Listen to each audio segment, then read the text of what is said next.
Okay. Welcome. See if you all can hear me. I should be live. Let's see. Do this for me if you can hear me. Put a 1 in the chat if you can hear me. Put a 1 in the chat if you can hear me. Let's see, it doesn't have me live here on my phone, but I believe I am. Oops. Be right back.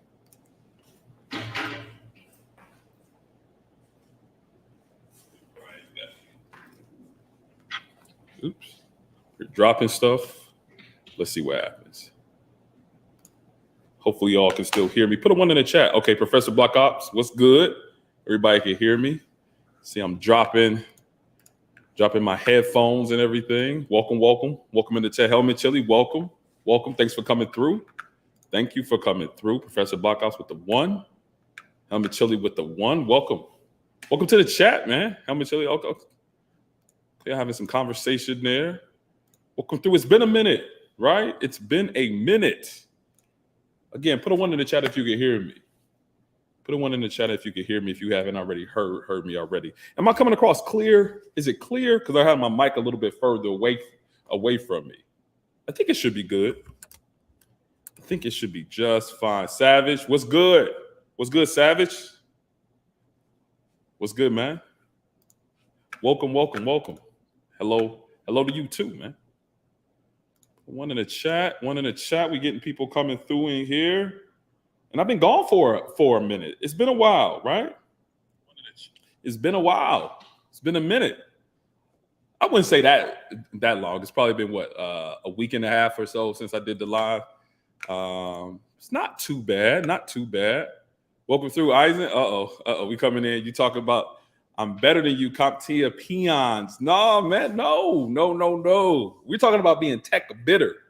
It actually came from a good friend of mine, Citizen Lou. He has a YouTube channel where he does talk about some tech subjects, but he talks about a lot of other things too, like sports, like politics, and he also talks about tech because he's in tech with himself. But as we were on his channel, he was having some conversation about what it was like working in the tech field. And this phrase of tech bitter came up, and I told him I was going to take it. I think it was a gentleman, I think his name is Smurgo.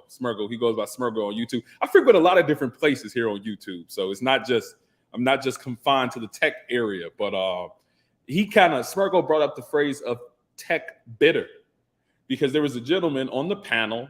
He was sharing his experience in tech. He was saying he's been in the field for 15 years or so, and he's still moving boxes. He says he's still moving boxes. And he talked about and then Smurgo came on the panel and says, are you tech bitter? So that's the motivation behind today's stream. Isaac said, just wondered because the folks sound, listen. Thank you, Helmet Chili. You say I'm coming through loud and clear. Perfect. Isaac with the 1. Savage in this thing. Yeah, perfect. How you all doing? How's everybody doing today? What's this, the midweek? It's hump day. So, we got a lot going on. I know personally, I've been extremely busy. I mean, whether executing on different engagements for work, so I'm getting new customers and everything, or whether leading out a team. I just got a new team member on my team, so we've been kind of going through some of those specifics. Let's see what else. Dealing with an incident response engagement. A big company got hacked, so I was kind of addressing that within my organization. What else happened? I'm speaking at a conference this upcoming Friday, so I've been doing some preparation for that, and a couple of other things that are not coming to mind right now. But how about everybody else? How y'all doing? Yeah, Eisen, he remembers that conversation. Okay, you listening from work? Cool. Welcome. Listen, buckle in, come through, get comfy. I know you might be working, but just put on the headphones and act like nothing's happening. So welcome. So I want to kind of start this off with a little bit of tech showing tech, right? I couldn't think of a better title. It's mainly like show and tell, but I want to call it showing tech. I want to kind of give you a couple of little things that I can show you physically that deal with tech. Progress, welcome. Thank you for coming through. So the first thing that I want to share with you all in my show and tech segment, show and tech topic, are these little things. So my wife, she was so kind to get me these, and these are some Beats headphones, and these are the ones that are designed by Kim K. So she got me the Kim Kardashians, and they're considered to be melanated headphones. I don't know if you can see that they're in my ear right now, and I mean I've been wearing them all week, and people have barely noticed that they were in my ears. So some little consumer electronics here with the Kim K and Beats type of combination. So she was able to get these for me, and I very much so appreciate her for that. That's the first thing I want to show you, and that's what I'm hearing from right now. So you can barely tell they're in there. So a little tech drip, throwing a little tech drip on. So I was very appreciative that she got these for me. I got the other ones. I got the ones that go around your ear. I do prefer those, especially when I'm working out and whatnot. But these are pretty cool for just like the regular everyday listening. They have sound cancellation capabilities and everything. I'm trying to think of what other features. Nothing in general, man. You can just the things that you can just listen with. But I do like the design. Could barely tell they're in my ears. Made for melanated individuals like myself, people with a little bit of color on them. So that's one thing. Another thing, for those who are in cybersecurity, you might be familiar with like challenge coins or coins in general. So I was working on an engagement with. So there's times where we get customers who might want us to do a little bit more work to prove that we're able to win their business. So we might need to do more work. So one of these was like, I think we did like a challenge. They sent us some files and they told us hey, tell us what you can find. Show us what you can do with some stuff. Show us, find vulnerabilities, find malware, find the bad stuff, and that we'll judge you based on your performance. So I work with a small team of individuals on this within our organization. I work for a company called Accenture, and I don't know if we won that work. I think we might have won that work, but the people who were on the team, they had a very good appreciation for what I did. And they sent me one of these challenge coins. So we get these coins a lot of times. So here, let me show you what it is. It's actually pretty heavy here. And again, like I said, I work for a consulting firm called Accenture. And let me see if that'll zoom in on that, or if it'll focus in. Let me move back. Hopefully it focuses. Almost got the focus. There it is. And it focuses, and it says Accenture Security. If you look on the back, this is the best part. Look at that say. It's a Jordan sign.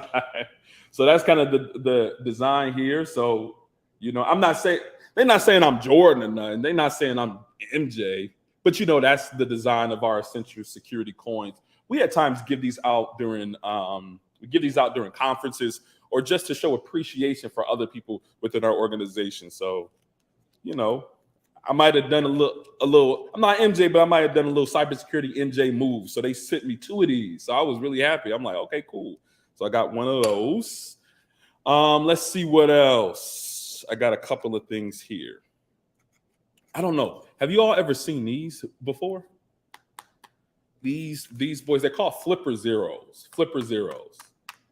Let me show you actually by sharing my screen. So you can Google it as we're having a conversation, but they're called Flipper Zeros. Flipper Zeros. Let me show you. I'm going to share my screen to show you what these actually are. Share. I'm going to do the tab, because I learned that last time, because the tab is what gives you the sound. And here, let me go here first. So you guys could probably see me sharing. Yep. You guys can see that. So Flipper Zero, it's a multi-tool device for geeks. Now, I'm not a geek, all right? I'm not a geek. That's not who I am and what I am. But, that's just the branding behind it. So here, let's zoom in a little bit on the description. It says Flipper Zero is a portable multi-tool for pen testers or penetration testers. And let me just give you a small little background on what pen testers or penetration testers are. These are individuals who organizations hire many times, right? White hat hackers are another idea of what they are, but they hire individuals to come into organizations to find the vulnerabilities before the bad guys can find them. So when this term pen testers, penetration testers is used, that's what it's referring to. It's like offensive cybersecurity people that help to find the vulnerabilities before the bad guys. Okay, let's get back to it. Let's see, how do I do that? Is it this? Yes, okay. And then let me go to that tab. Okay, for pen testers and geeks, in a toy-like body, it loves hacking digital stuff such as radio protocols, so radio frequencies and all those type of things. So many things operate off of radio frequencies. Our phones operate off of radio frequencies, door keypads, vehicles, and access. So that's what that is. What access control systems, hardware, and more. It is fully open source and customizable, so you can extend it in whatever way you like. So you can develop software and write programs that can interact with this device here. So the way that I got my hands on one of these is that, so within tech and just in general, they have these things called Kickstarters. So in Kickstarters, what it is like you can help to fund a project. And once that project comes into fruition, once it comes into its full, I guess, cycle and development, you can get that product at a reduced price. So when I funded the Flipper Zero project, I funded it maybe back in 2019, 2018 or something, maybe 2020, somewhere around that time, pre-pandemic. So I funded one of these, and I just got them maybe maybe about a month ago. I haven't got a chance to play with them yet, but just wanted to tell you a little bit more about that because we in show and tell, but show and tech. Okay, let me give you a little bit more about these from the website. Let me zoom in a little bit more so you all can see. Tiny piece of hardware with a curious personality. So it's like the dolphin icon that kind of gives you status of what it's doing, right? It can interact with digital systems in real life and show while you use it. Explore any kind of access control system, RFID, radio protocols, and debug hardware with GPIO pins. So those are digital pins that can interact with hardware. So you can digitally interact with hardware with those GPIO pins. The idea of Flipper Zero is to combine hardware tools you need to exploration and development on the go. I'm going to show you what some people have been doing with these. So this is just a little overview. As a micro SD card slot at the top, a wrist strap hole, USB Type-C, these GPIO pins that I was telling you about, an infrared transceiver. So kind of how it's showing here, these can interact with things from afar because it's sub 1 gigahertz range, right? So Flipper Zero has integrated 432 megahertz antenna and a CC1101 chip. That's a chip on the board, which makes it powerful transceiver capable of up to 50 meters range. So it can, like I mentioned before, it can interact with smart sockets or bulbs. So like those smart devices, they sell everything that's smart now, right? They sell, here, let me kind of get more into an explanation. They sell smart televisions, smart thermostats. They sell smart TVs. I mentioned that one. They sell smart thermometers. I mean, you name it, they make it smart. So a lot of those smart devices operate in this particular matter with radio frequencies. So this particular device has the capability to interact with those systems. We're still on show and tech. Let's get back to it. Now I'm going to show you a couple of examples. I'm not going to belabor you with it, but this kind of just gives an overview of that. Here, I'm going to take this and throw this in the chat for you all's viewing pleasure. Flipper Zero. What's good, Keep It Techie? What's up, man? Welcome. We're doing show and tech right now. Just kind of started off, and I was telling them about this little product. It's called Flipper Zero. It's a product that I backed early in its Kickstarter campaign, and I was able to get a couple of these and kind of just showing what some things that have come in. So that's the Flipper Zero link there. Take a look at that.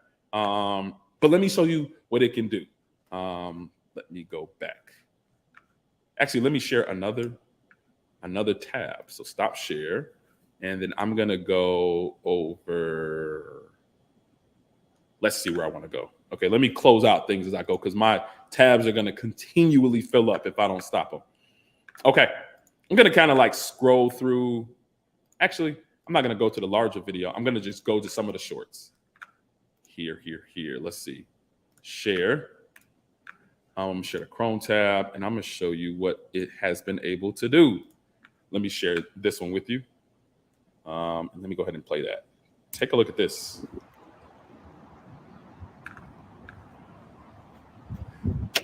Uh-oh. So as you saw there, and it'll show it a couple of times, it has the capability to interact with the radio frequency or whatever communication protocol this keypad is talking and be able to open the door. You're not convinced? You're not convinced? Here, let me share another one with you. Let me show another one with you. Now, this one is really, really, really interesting. Let me go to this one. This one is really, really interesting. So you guys, everybody into the Teslas, ain't they? They into these Teslas. Let's see what this device can do with a Tesla. Okay. Uh-oh. There's the ability to interact with some of the systems, the internal computer systems within a Tesla device. Right there is just opening up the gas or the electrical charging port. But who knows? It can open up a door. It can start an engine, maybe. It can open up a trunk. Who knows? But this device can interact with those type of systems, which is really cool. Really, really, really, really cool. Let me share another one with you. And I thought this one was extremely funny. But let me see if people were saying anything in the chat. Salute, welcome, Gear Z Net. Welcome to the thing. Welcome to this live stream. And just like you said, Savage Scientist, hold on, the Flipper Zero emulates a smart card. Absolutely, right? That's exactly what it was doing there. It's exactly what it's doing, interacting with. I know it's super dope. Like let me tell you, I've been so busy keeping techie. I have not even been able to jump into this and look at all of the open source tools. And it runs, I believe it runs with a Linux backend. To be able to program it, you have to flash the hard drive and everything in order to do stuff. Okay, Savage Scientist said, I need one if I lock myself out of my apartment. Very possible, something that you can definitely interact with. Welcome, Mark Mack. I don't know what that means. Feel free to elaborate if you want, but I don't know what that means. Brother Michael said, I felt it was going to be able to start cars. It could, right? It could possibly start cars, because if it could interact with the gas system or the charging port for the Tesla device, it might have the capability to start cars as well. I have to dig a little bit more into YouTube and what everybody else has posted on the site about it. Oh, no, it's all good. Oh, you mean wow? Absolutely. But welcome to the chat. Brother Michael and Mark Mack. No problem at all. So just welcome to the chat. Finally caught it live. Happy for you to be here. Absolutely. You throw any questions, comments, concerns, jokes, laughs. You can throw anything in the chat. So feel free to interact. We got a lot of tech professionals like my brother Keep It Techie, Savage Scientist, Professor Black Ops. I believe Gear Z Net is in it too. Oh man, I missed some people. Okay. Wire Dog Sec, he said, very cool. He says, kind of like a Gerber. Absolutely, Gerber for pen testers.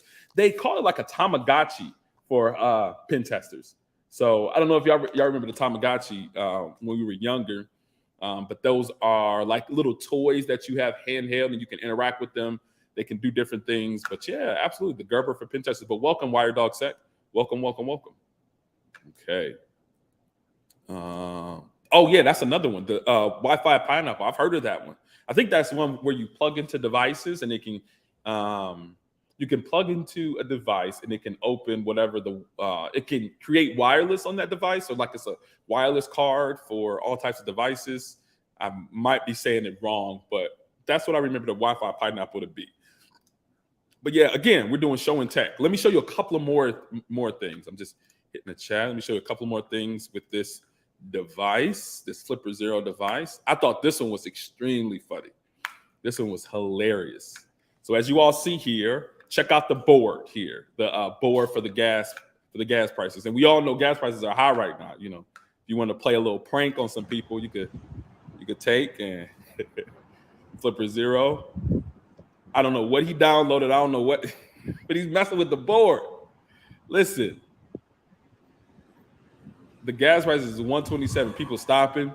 people might start running into each other. They trying to get to those prices.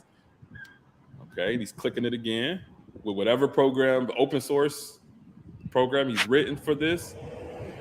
He's messing with the board. So, and as you see here, there are so many different things that people are doing. I've been a teacher for more than 15 years, and I decided I don't like commercials, but that's cool. Let's go here. So I don't know what they're doing.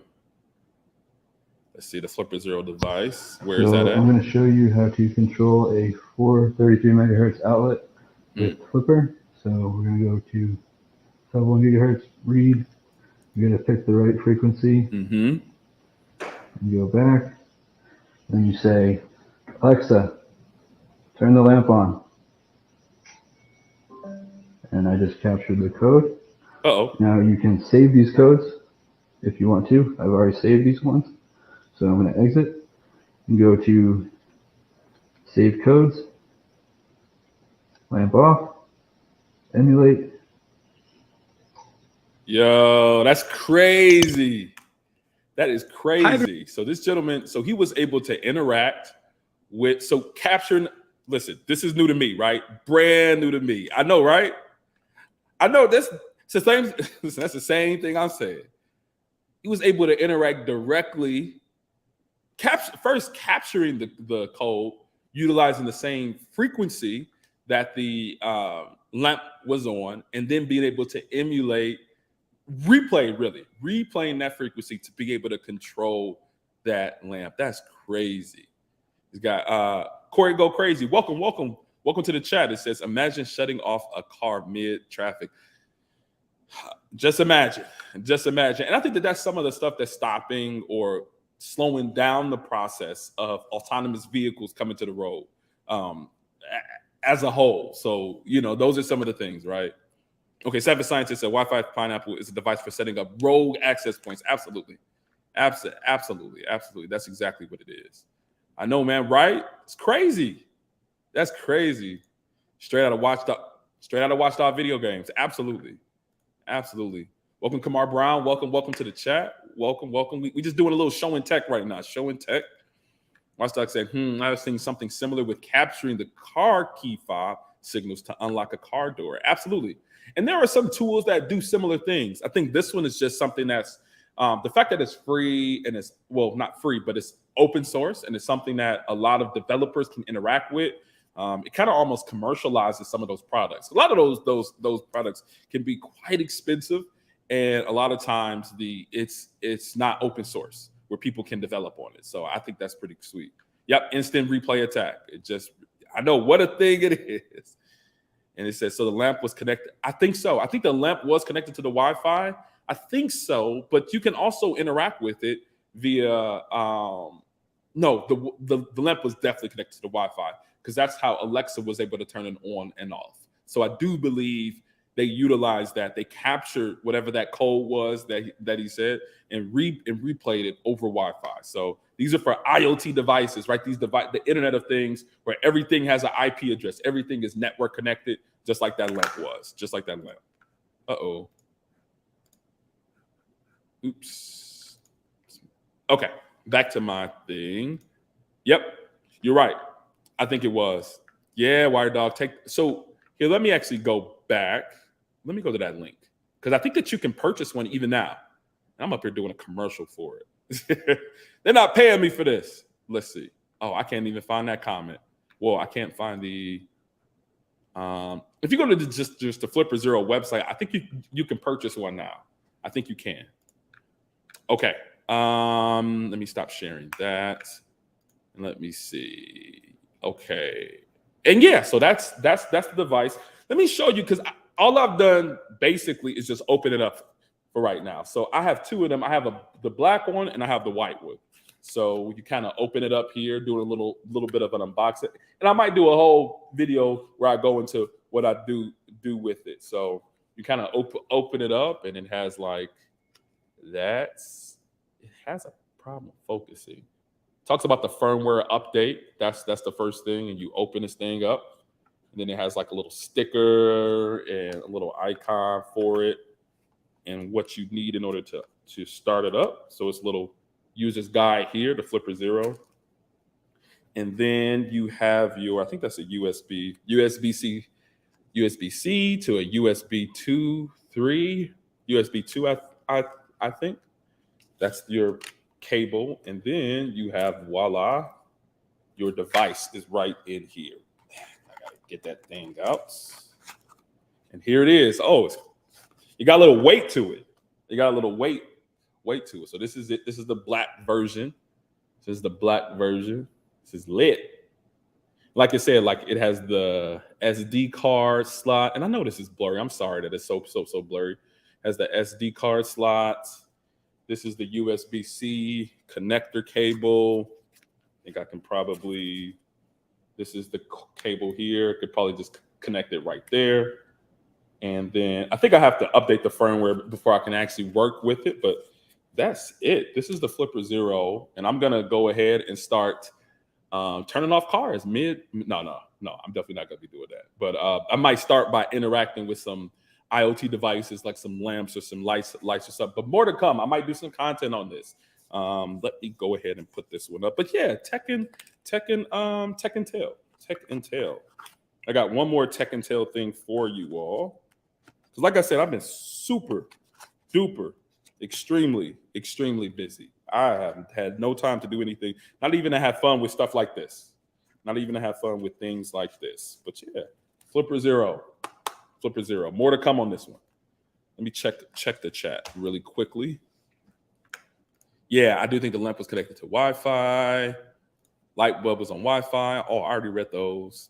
He says this device will be good for cybersecurity awareness presentation. Absolutely, right? And it's something fun that you can kind of bring with you, especially as a consultant. Like you're always trying to impress the customer. So showing them, a lot of times, organizations don't realize how easy it is for a lot of the bad guys to do things to their environment. So kind of bring in like something like this as like a little commercial demonstration to say like, listen, anybody can get this for around $200 or so and be able to do whatever they want to in your environment. Interact with your keypads, interact with your lighting systems, your HVAC systems.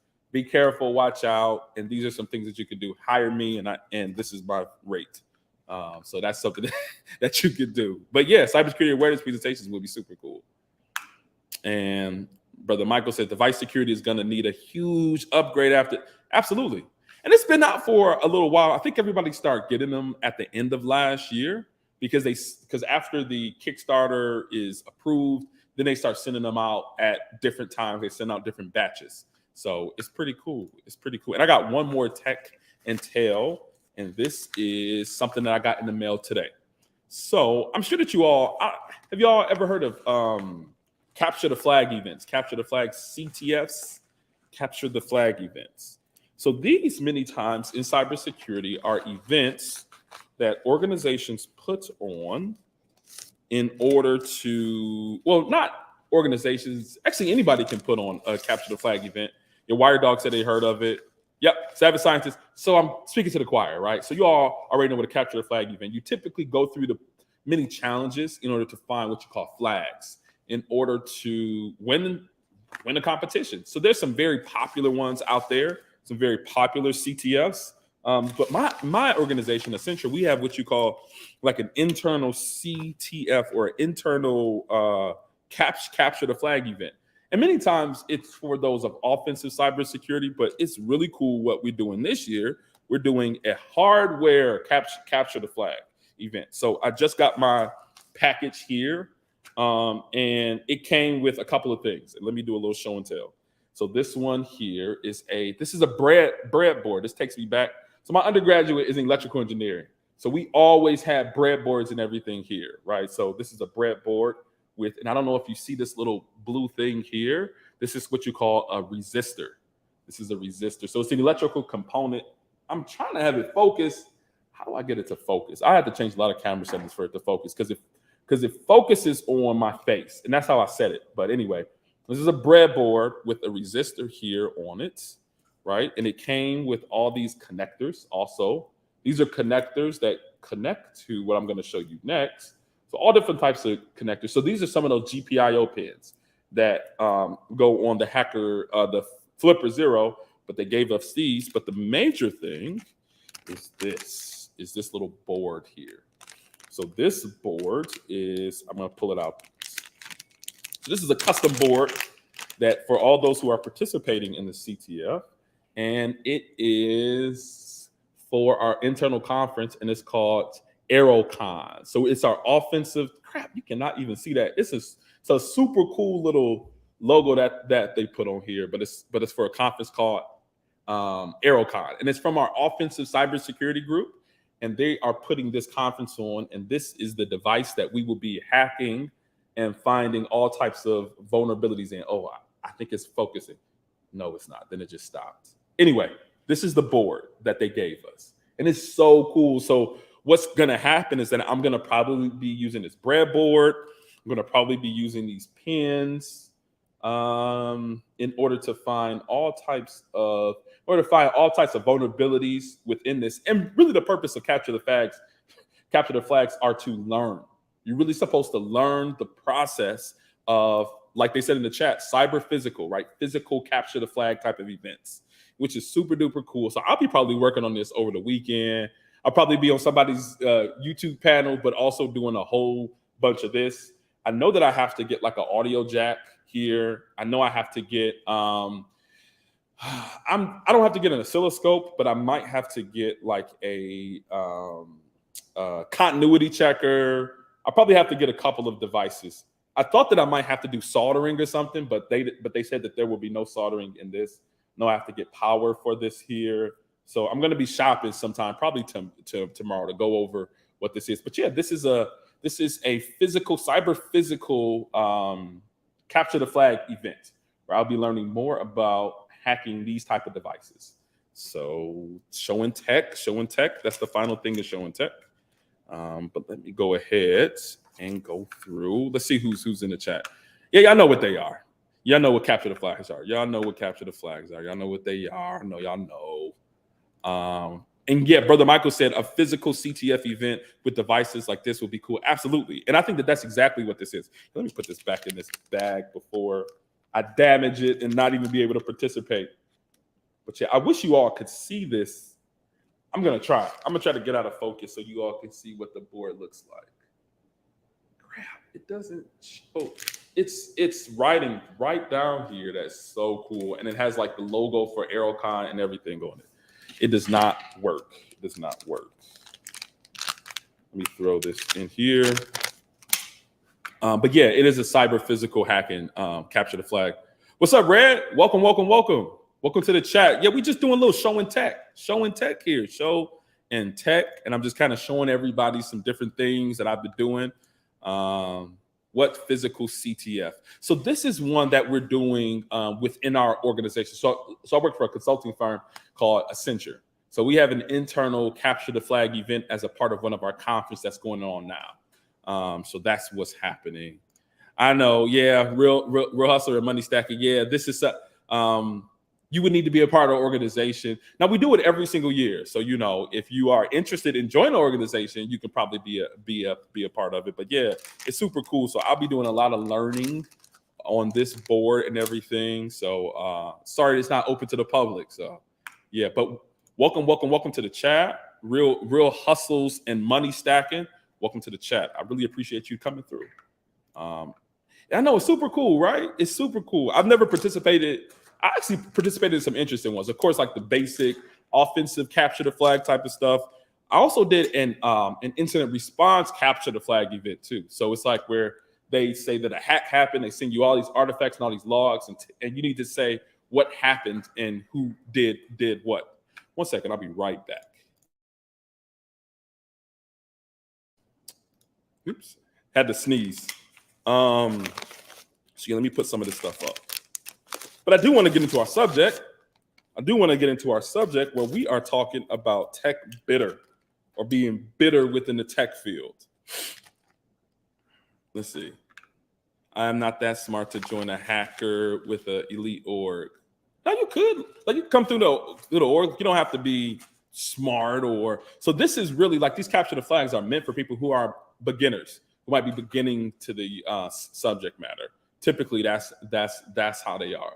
So you don't have to be like this elite org or super duper smart to join. You have to be a part of the organization. So we have people on all levels that are participating, whether they are like somebody who's entry level to our organization, whether they're like a security analyst, or an associate level. I think even we have some interns also participating. So it doesn't have to be like, it's not like an elitist type of thing. You just have to be a part of the organization because it's internal. Let's see. Are there defensive equipment? Yes. So like I was mentioning before, there are some like for incident response. So they would send you like all types of logs, whether it might be Windows logs, they might send you some network logs. They might give you the ability to access some type of SIM solution, security incident and event management systems solution. And you have to pretty much find out what was the hack, what happened, was there lateral movement, did the bad guys take information from the organization? They got to do a lot of stuff, right? So there are defensive versions of these. Absolutely. Can anyone learn how to hack? Absolutely. Anyone can learn how to hack. Anybody. This one is just very particular to hardware hacking, and it's just an internal one. So that's the only reason why it's not open. But yeah, hobbyist hackers are the most dangerous. Absolutely, they sure are. Those are the people who started the whole cybersecurity fields, people who are hobbyists. These weren't people who were hired by organizations doing all types of stuff. They were just, what they were just doing is that they were interested in the subject matter of breaking things. They were tinkerers, people who took computers apart, put them back together, and found out all of the problems in it, right? They were able to send files to their friends across the world when that really wasn't permitted at the time. They knew how to access banking systems and different secret information that wasn't supposed to be visible to the world. So yeah, absolutely. The tinkerers, the hackers, the hobbyists are always the people who are the most dangerous. Yeah, Wired Dog Sex says my org has an internal CTF coming up soon. I'm looking forward to it. Absolutely, right? So a lot of organizations do it internally, but they also have some public ones too. So here, let me tell you about a public one. I know one that's called the Pico CTF, and it's put on by Carnegie Mellon University, and it's probably one of the most popular ones out there. Here, let me. First, I'm going to put this Pico CTF, and I think it's all online too. And I think that you can even sign up now. I know they have it every single year. I'm going to flood the chat with it a couple of times. Oops. The Pico CTF, and here, let me just go to the link since we're talking about this. We are talking about capture the flag events. I'll just go straight to it. This is the Pico CTF. And again, like I mentioned, this is put on by Carnegie Mellon University every single year. So as it says here, Pico CTF is a free, emphasis on free, free for everybody, free computer security education program with original content built on a capture the flag framework created by security and privacy experts at Carnegie Mellon University. Gain access to safe and unique hands-on experience where participants must reverse engineer, break, hack, decrypt, and think creatively and critically to solve problems. So that's really the focus, is learning and putting on your thinking cap so that you can get skills and better understandings of cybersecurity. So some of this stuff, like I mentioned, learn, practice. So it looks like you can go into they give all this type of material about how to learn how to capture the flag events, the shell. So they go over some very specific content, and they even give examples here, right? This is what a shell looks like in many cases for command line, a shell. These are very important when you're looking at capture the flag events. And they give all types of information to have you go over this. So here you can just, the link is in the chat, and you can just digest all of this. All right, looks like you have a Pico gym. See? Listen, you can go into here. I think I've signed up for several of these, so it might have some of my credentials saved. But you can sign up here, and you can start, and you can practice. So exactly right. It's not something that's elite. And it says sign up for 1 year round to anyone 13 and older to learn how to practice and compete. So that's the thing about it, right? You don't have to be any type of a part of. I don't know what he said. He says it's like an elite organization to do all that type of stuff. You can also be a part of the overall internet. You could be on the internet, and then people can come through and they can do capture the flag events. And again, I put it in a couple of times for the Pico CTF if you are interested in getting into that to learn and to grow in some of your cybersecurity experience. Let's see what you guys are talking about. Stealing money from banks and cyber crimes syndicate. Well, yeah, that's what some people used to do, right? So that's when you get like those differences where you have the white hats, which are people who are hacking for good. You have the black hats where they definitely are hacking for bad. But a lot of times, those people in the middle, those gray hats, those are people who might do certain things that might be ethical, might be unethical. So it's somewhere in the middle in many cases. Look who came through. Welcome, welcome, welcome. This is my wife, Tia, and she always chimes in and always shows up for the chats. So thank you for being here. I love you, and keep on watching. Keep on watching. Let's see. Roger Marine says, have you heard of Black? Yes, Black Hills. Listen, Black Hills Information Security. I am taking a SOC course with them. They are an excellent organization. Excellent organization. They have a great, actually, let's actually go there. Black Hills Cybersecurity, because I think that they're going through a capture the flag event right now. And they've been doing some live streams. I mean, you name it, these guys are on it. This is probably one of the best free resources that are out there as it concerns cybersecurity. Let me share my screen again. I'm going to show you Black Hills Information Security's YouTube channel. So they get into so much different information. So let me just go to videos. So they just did a flash CTF, and this team is very good. They have a good dynamic with each other. Like they kind of joke. They're very warm. They're very welcoming, but they also are very technical in nature, right? So you see here some stuff that they're doing, that they had a capture the flag event that involved what you call packet captures. And as you see here, they're going through some of the demonstration. Here, let me unmute it so you can hear some of what they're saying.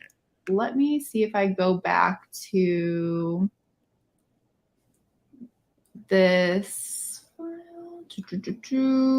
So they're actually opening up Wireshark, which is a very popular free tool, and they're going step by step through the capture the flag event. And as you see, they're going through like the HTTP events or the TCP events. And they are looking for vulnerability. See, yeah, they're doing HTTP, which is a clear text internet communication protocol. They were typing. Let's see. By going into the different TCP streams then. Mm-hmm. Yes, correct. So let's see if I can follow this TCP stream and if it gives me any more information. And that doesn't, but we're going to keep looking.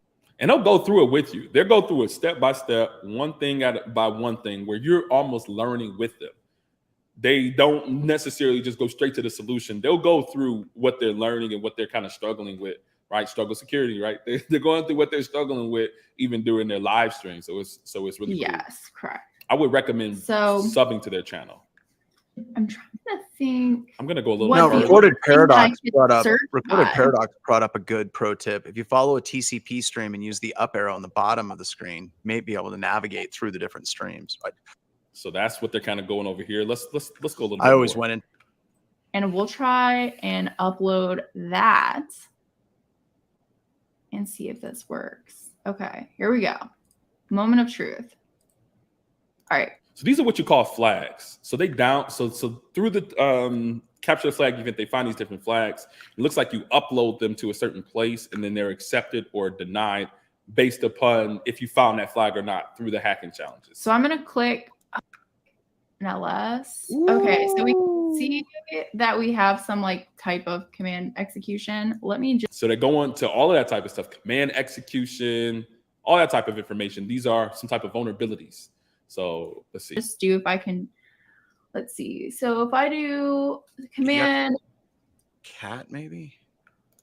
As you see, what they're doing here is that they were able to access this metaproblems.com website. This is probably the site that was set up for the capture the flag event, and they navigated to the uploads directory. Well, first on port 4800, they went to the upload directory, profiles, images, and it looks like they were mentioning they have command execution on this website, meaning that they can put in any command. So this CMD equals, it can put in any command that is aligned with whatever this is running on, and be able to get some type of output. They have control over this particular website. So you'll see this. Yeah, let's try. No, I'm going to tell you right now, that's not like with my command shells. I've never had a command shell do that where it puked on the screen and you were literally like then feeding the commands into it, which I think is kind of cool. Oh, not flag. There we go. There we go. Okay. So look at that, right?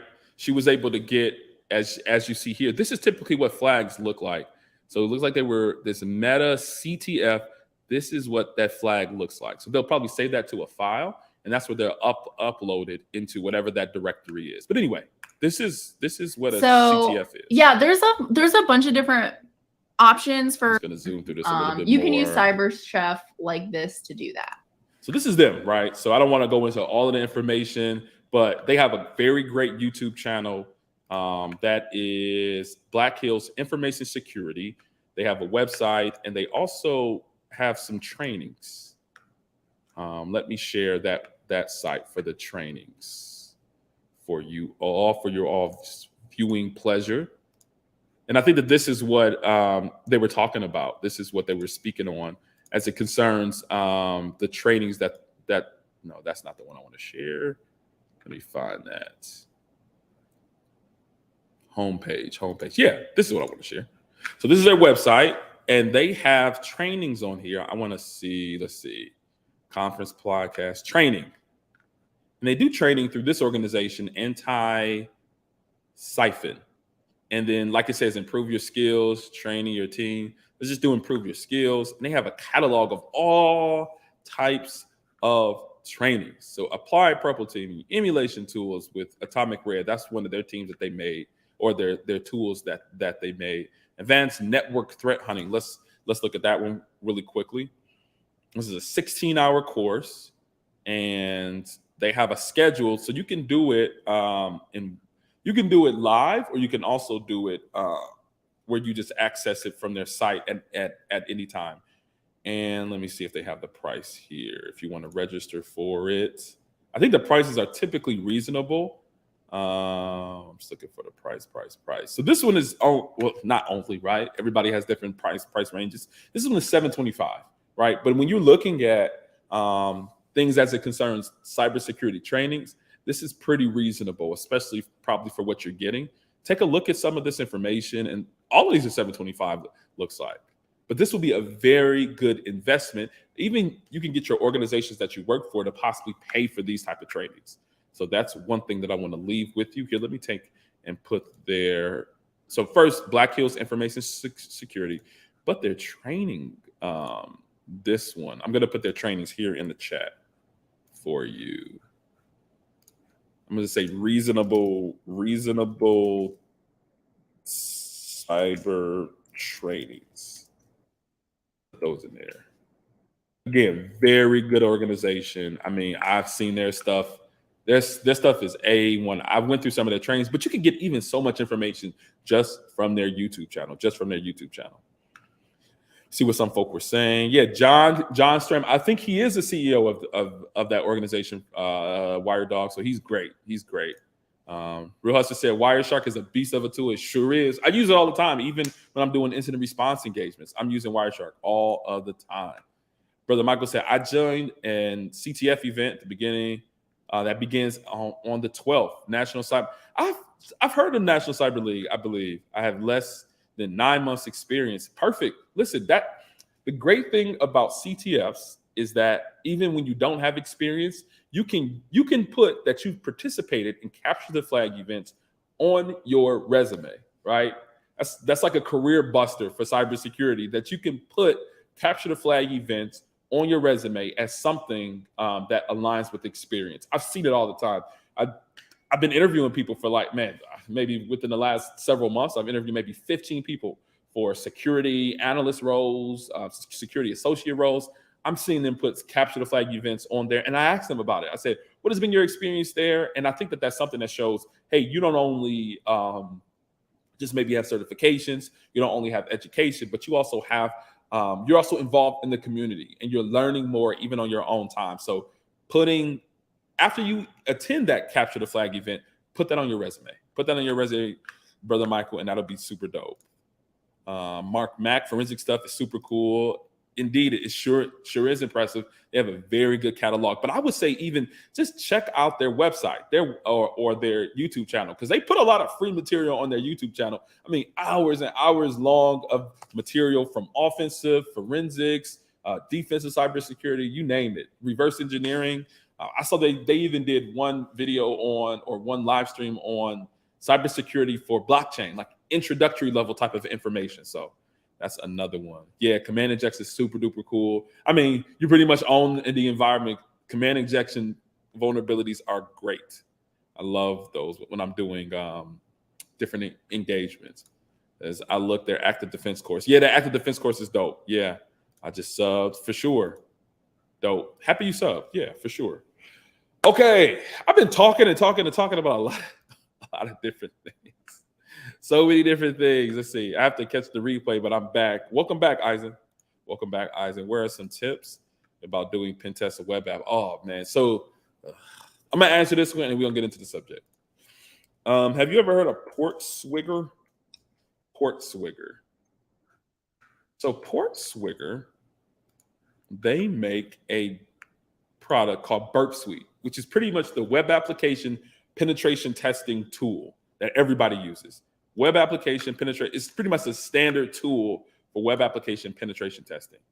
And what's great is that I wouldn't say, let's see, within the last year or 2 years, Portswigger, the people who make Burp Suite, they have trainings. They have training. So a Portswigger Academy, they have trainings that literally go over how to use their tool in order to do web application penetration testing.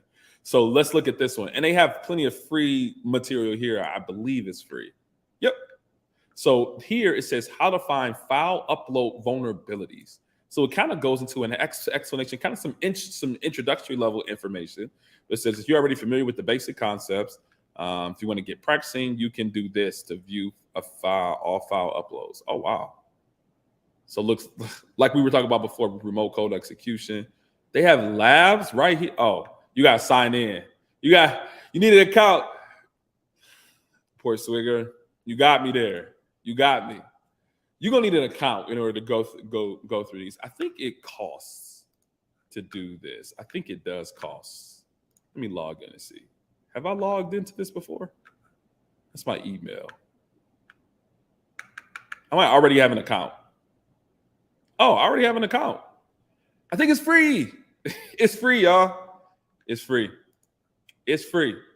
So just sign up for an account. Sign up for an account. Let me go home. Let's see. Sign up for an account and do some stuff. I think it's free. But to answer that question, what are some tips you can about doing pen tests for web apps? Portswigger. Let me throw that in there. I'm gonna get to our content. Let me stop sharing, and then I'm gonna throw that in there. Okay, Wiredog said it's free. I knew it was free. The Academy training is free. It's free. It's free. It's free. It's free. Let me see what else y'all saying. Okay, you said WhatsApp. OWASP has OWASP does have a. So talk to Professor Blackhouse in the chat, man. Talk to him. He knows more about this. We here. Welcome through, She. Happy that you over here, and welcome to the chat. If you got any questions or anything, let me know. Feel free to throw it in the chat. But what we're gonna do now is that we're gonna talk about being tech bitter, right? Tech bitter. This is the majority. This is what I want to talk about today. I'm happy for all the conversation, all of the show and tell, the tech show and tell stuff that we were able to go through. But we want to talk about what does it mean to be tech bitter? What does that mean? And let me go back. Let me take a couple of steps back because I have a friend, Citizen Lou.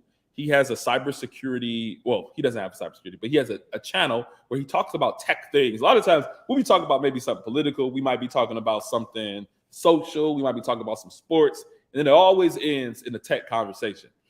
But it was very interesting because what happened is that a gentleman, he jumped on the panel because what happened is that he was telling about his experience in tech. He was talking about his experience in tech, and his experience wasn't something that was very good, right? He said that he jumped into tech, that he started off at an entry-level type of role. He was doing help desk type of help desk type of role. He was a help desk type of associate. And what he was doing is that he said he was moving boxes. He said he was moving boxes of computers and of servers. He never really was doing like the installations. He wasn't on the system side. He wasn't doing any programming. He said he was moving boxes. He had kind of the lowest level of type of tech work that you could possibly do. Because we were having a conversation about certifications, and he was saying certifications don't matter. You know, it doesn't matter about certifications, that a lot of times people of a certain skin tone, we always get the worst type of jobs. And, you know, it was another person that jumped on the panel. He started talking. He said, listen, are you tech bitter? And, you know, that kind of stuck in my head because that gentleman sounded very bitter. And it would make sense why he was bitter, because he had been doing pretty much the lowest level of tech jobs and for this number of years, for 15 years. He's been working for 15 years within a tech role, and he still is doing help desk type of work. He said he still moves boxes to this day. He said it's a glorified janitorial type of job. And, you know, I said, listen, I'm sorry to hear that, right? I'm sorry to hear that. I'm sorry that has been your experience, but you had a choice in that, right? I said you had a choice in staying in that particular position. So then we started to ask some questions. We said, oh, have you started? So I know he mentioned that he had the CompTIA A+ certification. We were asking like, hey, you know, are you studying for any other advanced certifications? He said, no, I'm not doing that. I'm like, well, do you work for an organization that can pay for trainings? He said, no, you know, he's been doing contracting roles, help desk contracting roles for the entirety of his career. I said, okay, we understand that because it's starting to make more sense of why he's in that same type of position, why he was so tech bitter, why he was so bitter in his particular role, because he had not looked for advanced type of roles. He had not gotten more advanced certifications. He had not applied for more of those different type of roles. He said that he's just been doing the same thing for 15 years. So it would make sense why people would be bitter. I would be bitter if I was him too. I would definitely be tech bitter if I was him, right? Because he was doing the same thing for years and years and years. Yes, tech bitter. The popcorn ready. Get the popcorn ready. I just said, CompTIA, sir, has stacking boxes. It didn't help him upgrade because I don't think he wanted to. We hear all the time that there are so many opportunities within tech. Even during the pandemic, everything that was happening, tech people were winning. A lot of us are working from home. A lot of us were even doing like the overemployment thing. We were getting multiple tech jobs at once. We were getting more certifications. We were advancing. Of course, there were some organizations that faced issues, but tech hiring did not go down at that time. So it was just kind of bewildered me to the fact that he was struggling, that he was so bitter with his tech role that he was still stuck at that same spot. Tech bitter, I never heard it. Me either, until the brother jumped on the panel and said something about it. I know, right? That's crazy. That's crazy, Machiavelli. Welcome to the chat. Welcome to the chat, man. But yeah, it's super crazy. Y'all, you guys are talking about the app pen testing. Yeah, no way. Yeah, welcome to the chat, man. What to choose? Yeah, well, I think it was his choice. I think that's what you're saying, I believe it was his choice. It does sound like a fixed mindset. Because Wired Dog, I'm sure that you've seen that there's so many different opportunities. There's so many different opportunities where that if you are looking to advance, your current company's organization or competitors are looking to recruit you. I've gotten calls from the competitors of my organization. It's so competitive out here for good tech or top tech talent. Sometimes people are not that top tech talent and they find themselves in a tech bitter type of situation. Yeah. Brother was super bitter. Yeah, and he wasn't building any of that skills. Helmet Chili says that's all on him. I know time flies, but he probably didn't want to upskill, and he wanted to stay comfortable. We also asked about that. That whole thing about staying comfortable, wanting to not wanting to scale, not wanting to get better. Black Heights, what's good, man? Welcome. Black Heights also has a channel where he talks about a lot of this type of material. He talks about times in which organizations are hiring, things that you need to do in order to stay competitive in the field, moving up. He also mentions all the time about getting to the tech bag, getting to the bag, and he has a lot of information. He even does consultations on his channel. So feel free to check out Black Heights, his channel, Advancing Your Career. Boom, right there in the title of his YouTube channel, Advancing Your Career. I'm sure Black Heights has not had this tech bitter experience, right? He has not had this tech bidder experience because he has always been looking to advance, and he recommends and he gives information to people who are in the field who are looking to advance themselves. So check out Black Heights channel. Check him out. Eisen, CompTIA cert has him stuck. No, it's not the cert. It's not, listen, and that's what I was trying to bring out to him. He was saying the CompTIA certs are the thing that got him in the situation that he's in. And I kept telling him, like, it's not the certs, it's you. It's the you. You are the one that is stuck in your current role. You're stuck in your current position because you have not looked to advance. You're stuck there not because of the cert, it's because you have not chosen to upskill and to advance in your career. I think that was the main. Yeah, just going through the motions, one box to another box, move a box here, move a box. That's all he was doing. That's all he was doing. Aiken, welcome. Hi, family. Sorry I didn't. No, it's good. It's good. Happy for you to come through. Check out the playback whenever you get a chance. Savage Scientist, I see why he is bitter. 15 years of help desk, no raise. Yep, that'll do it. That's it. No, I know what you mean. But that's what Boy would have said. That's exactly what he's saying. Tech bidder equals he was quietly. Hey, that's another one, right? Because that's another trend. I know within tech, I think the last stream I did, I talked about the quietly quitting, what that really meant, and how people are kind of doing the bare minimum was in that position. But Black Heights has been doing streams about quietly fired, right? When you're not being advanced, when you're not going to the next level, or you're starting to be replaced, right? I think one of the biggest indicators, and I don't know if you covered this on your channel, Black Heights, I feel like the biggest indicator of being quietly fired is when you start training your replacement. When you start training your replacement, you know that listen, you might as well start counting the days for you to not be in that field anymore or not be in that role anymore. So yeah, yep. They wanted him gone. They wanted him out of there. Man, you guys are active in here. Definitely. IT headhunters blow up they blow, man. I probably get about 3 or 4 different, whether email communications or phone conversations or LinkedIn posts every day, about 3 or 4 different job postings or job roles every single day looking for me to dip. Yeah, Blackfelly, everybody check out Black Heights. Everybody check out Black Heights channel because he will make sure that you won't be tech bitter.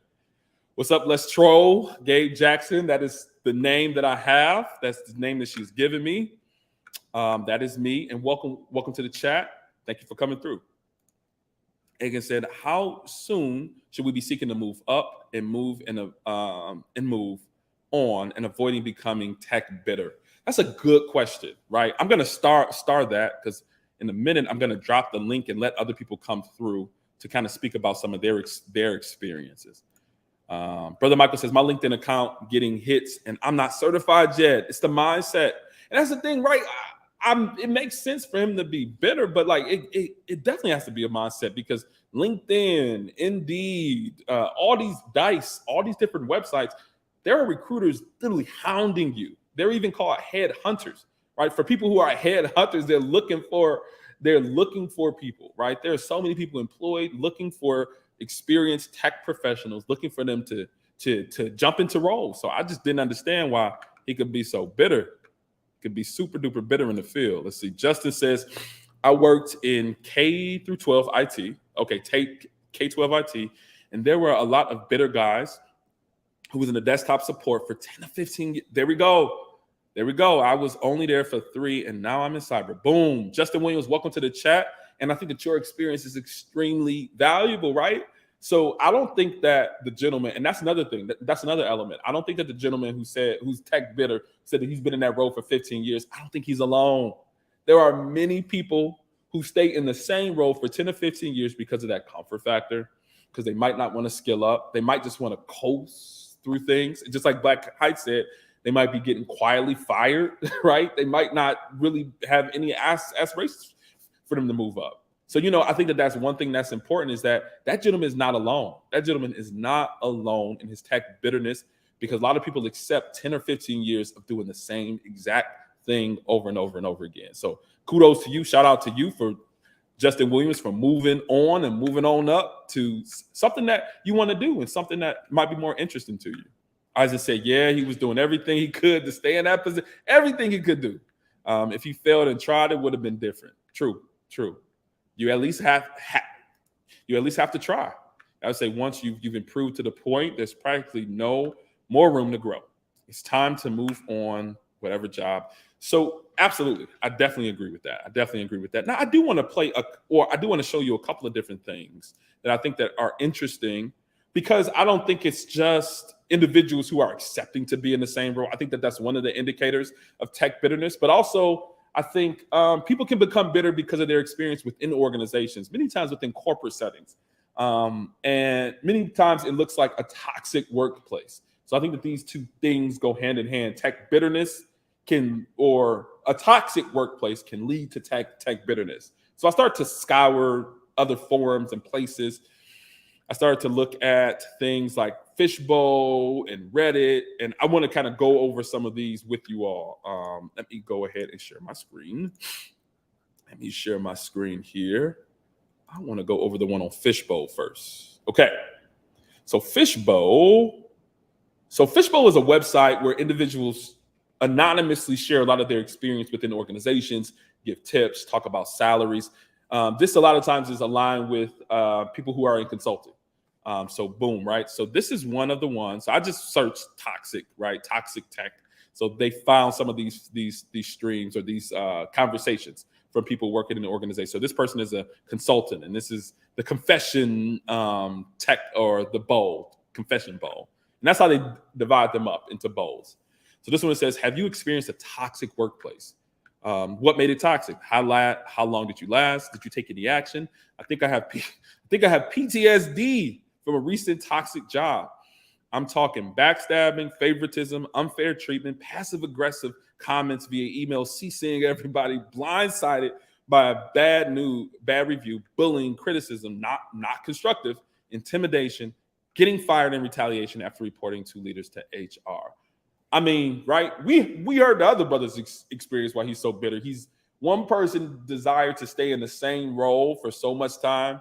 He desired to just be there doing the same type of work over and over and over again. But I mean, we have a list of things here, right? Backstabbing, favoritism, unfair treatment, passive aggressive, CCing everybody on the email, and blindsiding about. I mean, you name it. I think this is something that can also cause tech bitterness. It's a toxic work environment. So they're asking people, have they ever had similar experience? Somebody from PwC, which is a Big Four consulting firm, which stands for PricewaterhouseCoopers. It says, my old firm was toxic. I don't think he's talking about PricewaterhouseCoopers. He's saying this is his old one. The tone at the top lies and discriminates, rejects me for career growth. She also, they saying it was a lady, that she also has favoritisms, but not because her favorite does great work. I would take work quality for someone being a favorite. I left the firm and now I'm happy at PW. So that was the past firm. As a payback to her, I stole her people, her clients. Good luck with my old part. Man, look at that. So this person didn't choose to be tech bitter. This person chose to leave. They chose to dip, and they chose to take their coworkers with them to a different firm. That's crazy. But toxic work environments, my point really here is that those toxic work environments can lead to tech bitterness. Toxic work environments can lead to tech bitterness. Let's look at a couple of more, because I was in your shoes. I was gaslighted to think it was me and the problem for years, but it really was them.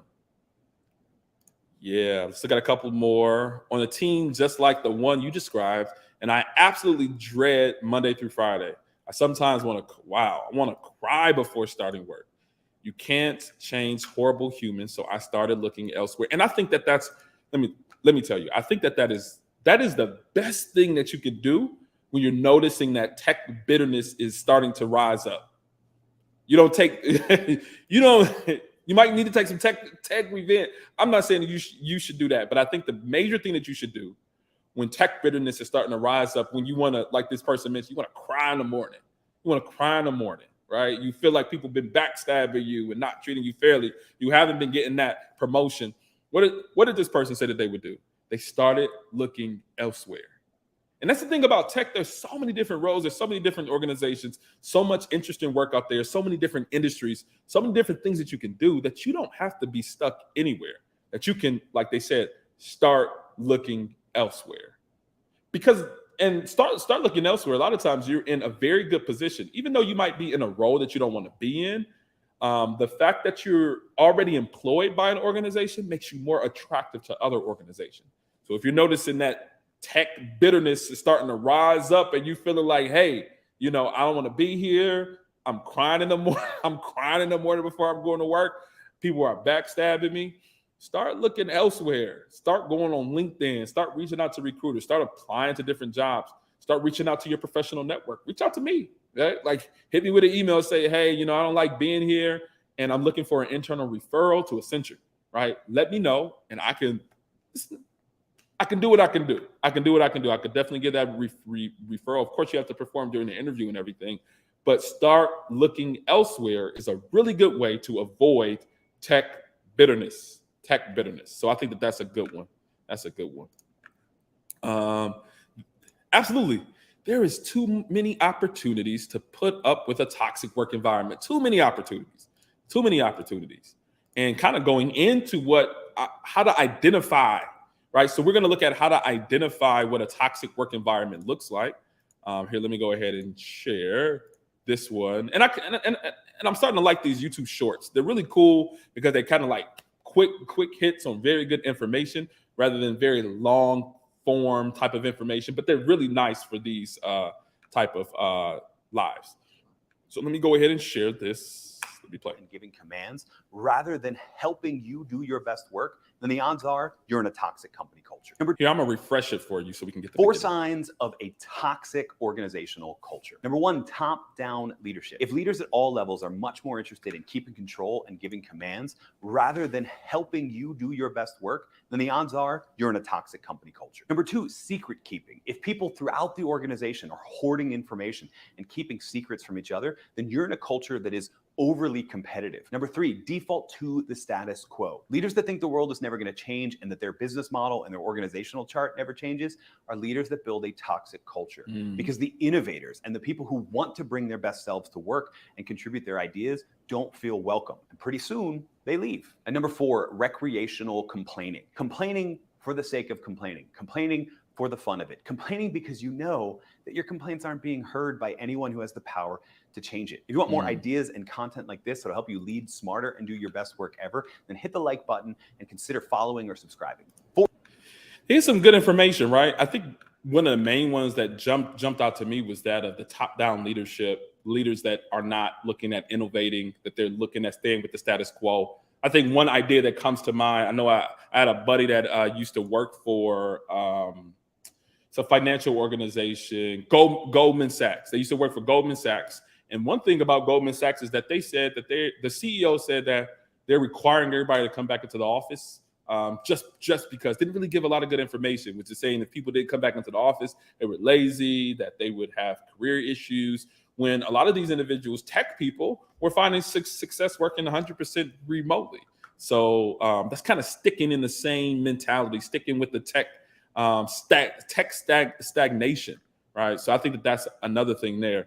I did see somebody's comment here. Roger Marine says, earned my bachelor's in cybersecurity and 18 certs. Wow, that's a lot of certs. You must come from the military. I bet you do. I have been very frustrated. Okay. I have over 15 years in IT. Recruiter says I didn't have experience in security. I found out I have to apply for SOC positions. Wow. Okay. So is that one? Okay. So that's another thing, right? Is that one recruiter or is that all of the recruiters? Right. A lot of times one recruiter could be stuck into some of that antiquated mindset about I need definite 5 years of dedicated cybersecurity roles with a cybersecurity title. I think that if you continue to reach out to your network and other recruiters, that could be something that can be very possible for you, or reach out to people within your network, within a lot of organizations. A way to bypass a lot of those recruiters and HR folk is to get internal referrals. You get an internal referral for an organization, a lot of times the HR recruiter will put you more at the top. So you're saying yes, so that comes from one recruiter. Bump that recruiter, right? Because 15 years of experience in IT means that you were doing things in cybersecurity. No question, whether it was managing the Active Directory environment, whether it was earning certifications where you have the foundation and base knowledge of cybersecurity, whether it was, I don't know, managing incidents or managing systems that involve security, password complexity, implementing GPOs. You were probably doing a lot of that within your IT experience. So go to another recruiter first. That's the first thing I'll tell you to do. Go to a different recruiter, because there's no way that your experience, your 18 years or 15 years of experience, didn't involve any cybersecurity responsibilities. What if the project is making you bitter? Oh man, so that's happened to me before, right? I might be on some work that is making me very, I'm like, I don't want to do this. So me, I guess just my own personality is that I will stick things out for some time, right? For a certain amount of time. So I know when I was at an organization, and I was my role, I was a security architect. I was working as a security architect, and when I was coming into the organization, they told me that we're looking at putting out a professional service portfolio. We're looking at going to market with cybersecurity professional services. And I'm like, okay, cool. I want to be a part of that. I want to be a part of that growth. I want to be a part of what that looks like. As I was going and doing my one-on-ones with my direct manager and directors, and I was even talking to the CIO at times, the problem is that I didn't see any of that changing, right? They were putting me on projects. They were putting me on things that I didn't want to do, that I didn't want to be a part of. It's just because they saw a business need for it at the time. And I'm cool with chucking it up for a little bit of time. But after a year and a half, a year and 10 months of them telling me that what they promised that they would do when I first came into the organization wasn't what we were going to do anymore, then I'm like, okay, cool, I've had enough. And that's when I started looking elsewhere. I started looking at other places to go, because I recognized that, listen, this project and the things that you all are putting me on is not aligning with my career progression and where I decide to go with my career. So I thought that was the issue. And so I would say, I don't know who you are, but I know that I tough stuff out for a little bit of time. And then over maybe a year or so, that I'm out, right? Over a year or so that I'm out. If we don't have if I'm not seeing that I'm getting what I need from that role and from those projects. So that's me personally. He got a point. He got to the point.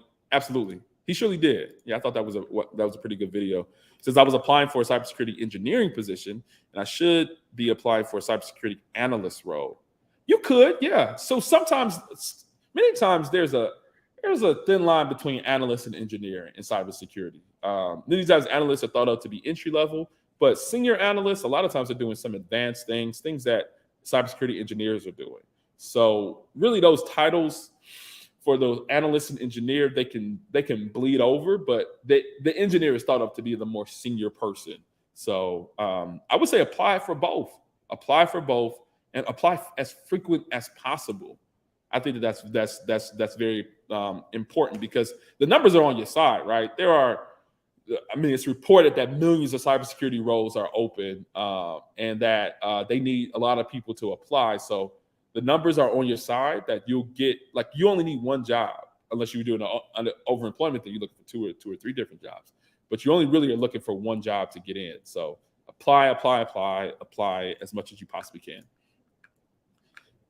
Yeah, Wired Dog, I'm always in the job market, even if it's only passive. Yeah, that's true. So it was funny. A recruiter was called me today. They said, hey, are you on the job market? Are you looking for a new role? I said, no, I'm happy in my current role. I'm happy in the role that I'm doing, but I'm always open to hearing more about new opportunities. And then they start to tell me about the opportunity. And then I weigh it against where I'm currently at. In many cases, I'm still happy where I'm at. So I'm not really looking at going anywhere. But again, just like you mentioned, Wired Dog, like I'm always looking to hear about new opportunities. So it gives you can build a relationship there that they might have a better understanding of where you're trying to go. They might have a role for you down the line. So, yeah.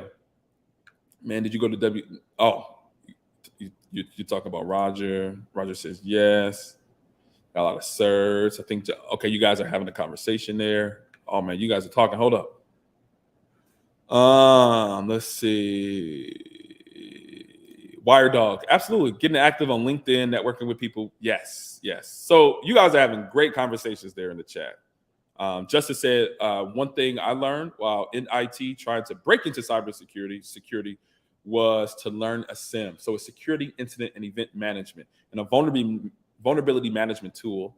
That's after gaining Security Plus as a baseline. So SIMs that you can learn are things like McAfee. A lot of people don't like McAfee, but McAfee might be one. Or I think Tanium is another one. Tanium is a good one. FireEye, or I think now they're called Trellix, but traditionally they were called FireEye. There are other SIM solutions out there, but yeah, those are some of the ones that you kind of want to learn. An event and a vulnerability management system, things like vulnerability management. Trying to think of some popular tool. I don't want to be a commercial to these other people because we sell these things too. So anyway, but yeah, there are plenty out there. You can just Google and they'll give you a list of what those are. PBOs talking. You guys are having a great conversation. Absolutely. AK, hit the like button for me. And yeah, let me go over a couple of more things. I do want to talk about this tech bitter and what it means to be tech bitter. I'm not gonna go over the Reddit one, but just look at this guy. This is a 5-minute video. I want us to kind of go through Nessus, a vulnerability management system. Nessus. So Nessus is a vulnerability scanner or vulnerability management system, very much so. But let's look at this one, tech bitter. Real Hustle gave a good one. What if your coworkers are bitter? Sheesh. That's a difficult one. I'm going to start that one, and we'll come back to it for sure. But let me share this one that I think is very interesting. It's not that interesting, but he kind of gives his story, and we're going to kind of go over what's some of the things he's saying. Why are software engineers so toxic? Fair use. He already looks sad. He looks finished. I don't know if he's acting or if he really liked that, but he looks like he's done. He's a iOS engineer. His name is Scott Julian. So, but fair use for sure. Today, I want to talk about something that I don't think gets quite enough attention. It's been mentioned a lot before, but today I just kind of want to share my thoughts about it. Why is the software engineering community so toxic? And I want to preface this with, I know that not all software engineers are toxic, but anecdotally, there's a disproportionate amount that do exist. Why are a lot of them so self-absorbed, egotistical, tepid, and arrogant? Sheesh. They feel the need to exert and boast their perceived intelligence upon other engineers. Wow. These toxic engineers tend to demotivate and bring down other good software engineers, Yikes. either through the suppression of ideas or innovation, or promoting the idea that they are smarter and better than you, and you shouldn't be wasting their time by asking them such trivial, mundane questions. Yikes. Okay, he gave a lot of things there, right? That sounds very much so like that Fishbowl post. But he's saying that they're arrogant, that they try to go in on you when they think that you don't know what you're talking about. They're egotistical. Savage scientists and software engineers are very arrogant. Wow. Welcome, Locast. Yeah, welcome, man. Thanks for coming through to the chat. Yeah, he do look burned out. He look done. Baked. He's finished. No, he's doing bad out here. Like, he's just what's crazy. What was that? That wasn't even a minute of content, right? This looks like him. So that's what he wants to do right now. It's exactly what he wants. Let's look at that. That's what he wants to do to his computer. Nah, he's not having a good time at all. This is him. This is him at work. He's done. Finished. Because of their large egos, it's hard to talk to toxic engineers, if not downright unpleasant. What they don't seem to grasp is that there's many acceptable solutions in many different languages to solve a given problem. Right. But the solution is wrong or inefficient if it's not the solution they propose. They aren't open to opinions or other people's solutions, and they will always assert that they know better for X and Y reasons. Yikes. How many times have you posted or read a thread on Reddit or Stack Overflow where someone is asking a solution to a problem they have never encountered before?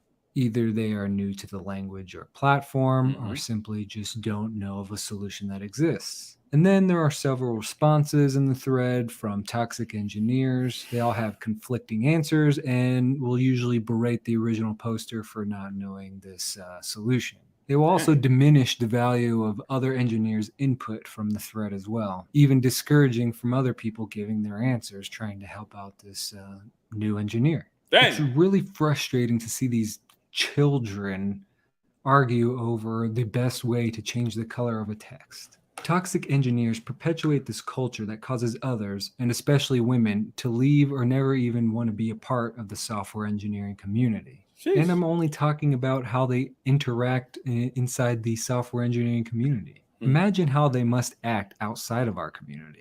Imagine how they must perceive themselves compared to non-engineers. They must imagine how much smarter and greater they are than other people. And it is this arrogance that makes these people truly toxic.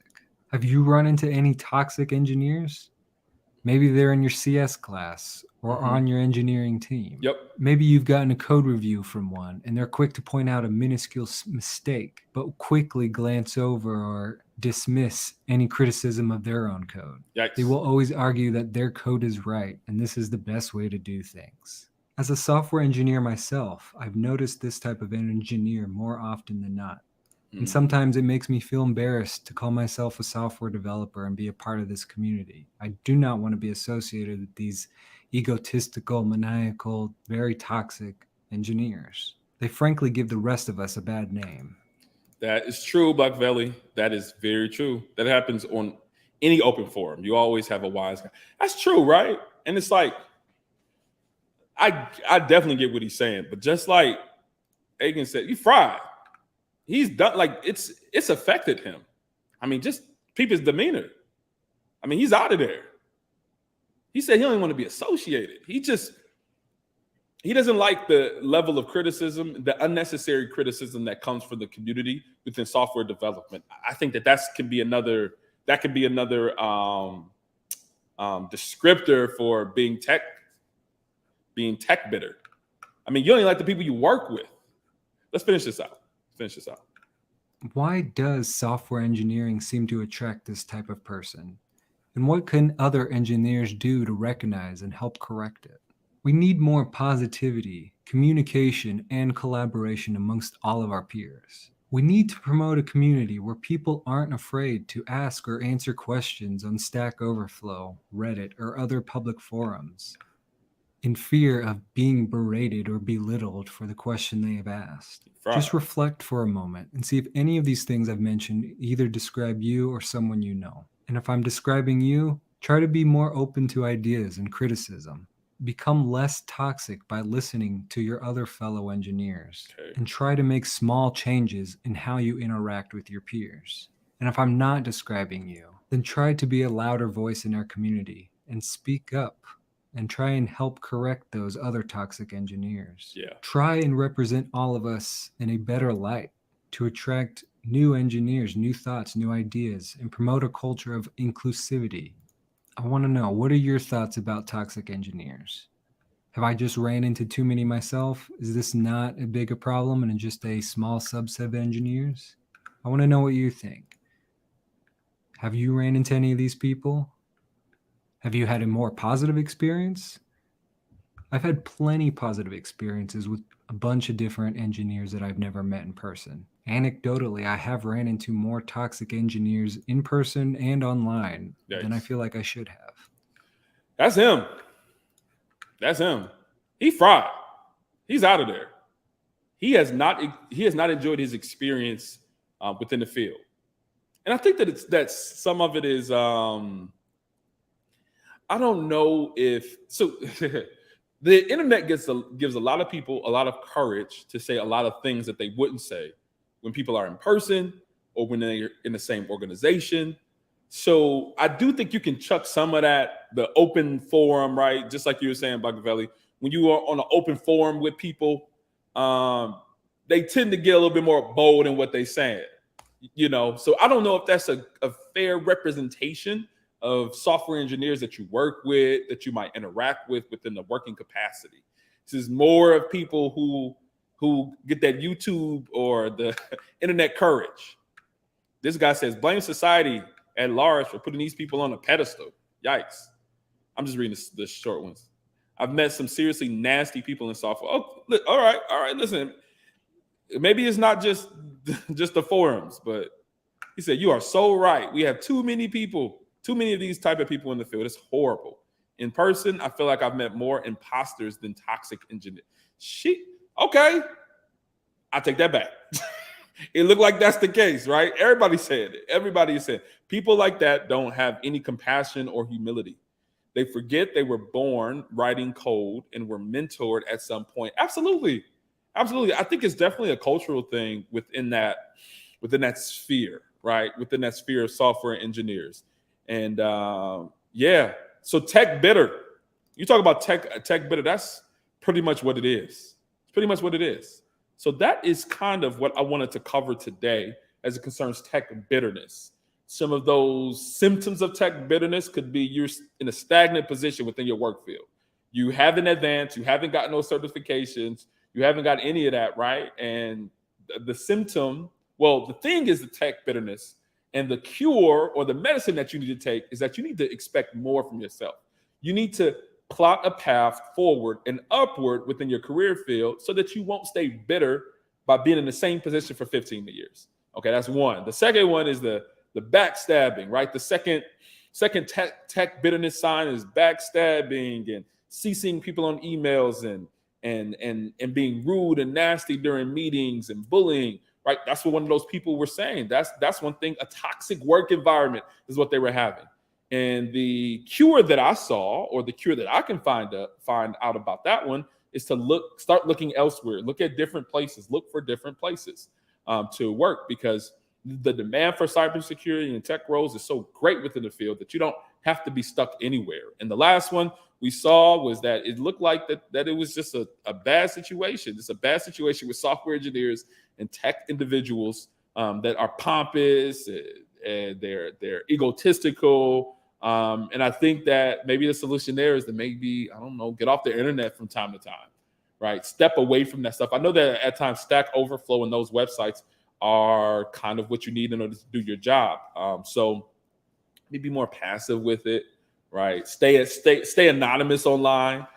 So, those are some of the things that I think that are important as it concerns tech bitterness and being able to alleviate yourself of that disease, because you don't want to be tech bitter. You want to be tech, the opposite of that, the opposite of tech bitter. Any thoughts on the Cisco CyberOps cert? I got the Cisco CyberOps cert. It's cool. It's cool. The Cisco CyberOps cert was, and I saw your comment on that on one of my videos. I'm sorry, it's been taking me so long to respond to it, but Cisco CyberOps cert is cool if you're looking at doing cyber operations. So whether you might, but it's very, here, let me go to it before we close out. I've been on for about an hour and a half, so I don't want to drop the link for this one. I'm getting a little tired after a long day. Oh, it's 9:00 Eastern time. We're going to do the Cisco CyberOps cert. We're going to look at that really quickly, and then I'm going to close out. But thank you all for coming through. Let's take a look at this one. It might be different from when I was a part of it or when I took it. But here, let me share my screen. Share. What's she saying? What's she in there saying? What is my wife saying? She says, bitterness happens in other professions as well. Okay, so my wife is a nurse.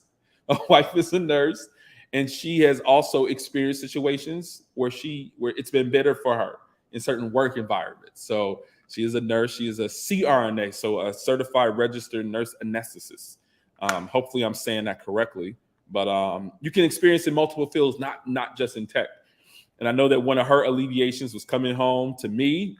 Sometimes I would have some food ready for her, or just an open ear to be able to hear about what her issues are, or just something to take her away from those issues. We would frequently go to the movies when I knew she was going through some stuff, or maybe just showing up with some roses. Fellas, maybe showing up with some roses. That might be something else. And she says she's looking elsewhere. She's so, get out of here. She says, looking elsewhere. So that's the thing, right? Tech bitterness might go with looking elsewhere, not just in tech, but nurse bitterness, right? She's been experiencing this nurse bitterness. Let's jump into the Cisco CyberOps really quickly. She's always trying to distract me. Let's see. Let's go to this one. And I took the certification some years back. I took it when it was they were doing a pilot for it. I think this is still there. So it's one exam, the prerequisites. Let's see. They typically have, here are the exam topics. Let's jump into some of these exam topics. So security concepts. jump in a little bit more here. I want to zoom in. So these look to be high level security concepts. So this one goes over pretty much the same information that security is supposed to go over. So the CIA triad: confidentiality, integrity, and availability. You're going into security deployments, network, endpoint applications, SIM. We talked a little bit about SIMs here, and SOAR, orchestration type of tools, log management. This is very high level security terms. So this is stuff that you just have to know what they are. Risk, vulnerability. This is very much so high level cybersecurity stuff that you learn from any introductory cybersecurity role. Now, then you get into the monitoring, because what I learned from cyber ops is that it deals with operations. Let me see if it gives a high level cyber, the following topics. Let's just keep going through it really quickly. So identifying types of data by these technologies. So these are very Cisco specific. So there will be a lot of cybersecurity Cisco specific things. So TCP dump, NetFlow is a cybersecurity, a Cisco specific protocol for network traffic, where it gives like a bastardized version of like packet capture, like full PCAP. So NetFlow, I think it will tell you source and destination address, ports, and then like the transfer, the bits that is transferred. I think that's all NetFlow gives. Different types of firewalls. They'll just talk about Cisco. They're not talking about anything else. What they do, filtering. This is stuff as it concerns visibility, the impact, the technology. So access control, network address. So this is very much so. Like, let's see. These are things, like it says here, these are things that will impact your visibility. So if you're talking about like encryption, so if you're talking about like HTTP versus HTTPS, where HTTPS is an encrypted version of the HTTP protocol, that will affect your ability to be able to analyze that type of traffic. I'm just going through this from a high level. Full packet capture, the ways, things for security monitoring. That's cool. I think this is a cool type of cert. I got it. I don't remember much from it, but I had got it some year. I think I got it like 2017, 2018 or so. I think it's a good certification if you're looking for security operations type of roles. Oh, I had it small the whole time.